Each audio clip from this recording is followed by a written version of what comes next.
మంగళగౌరి నోము ఎంతమందికి నోము గురించి తెలుసు? మా వైపు తెలంగాణలో పెళ్ళైన 5 సంవత్సరాలు ప్రతి మంగళవారం, శ్రావణ మాసంలో వచ్చే ప్రతి మంగళవారం మేము ఈ నోము చేసుకుంటాము.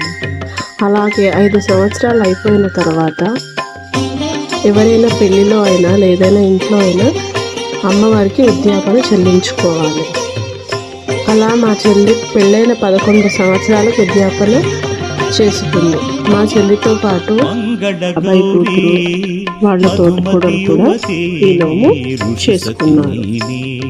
ముందుగా గౌరమ్మం చేసుకొని, పసుపు గౌరమ్మం చేసుకొని ఆ గౌరమ్మలో అమ్మవారిని చూస్తూ అమ్మవారికి ఇష్టమైనటువంటి జ్యోతులు 16 జ్యోతులతో హారతి ఇస్తాం. హారతితో పాటు ఆ హారతితో వచ్చేటువంటి కాటుకను తీసుకొని వచ్చిన ముత్తైదువులందరికీ పసుపు బొట్టు రూపంలో ఇస్తాం. ముఖ్యంగా తాంబూలంతో పాటు నల్ల శనగలు కూడా వచ్చిన ముత్తైదువులందరికీ ఇస్తాం. నాకు మా చెల్లి వాళ్ళ తోటికోడలతో పాటు మా చిట్టి చెల్లి ముగ్గురు తాంబూలాన్ని ఇచ్చారు.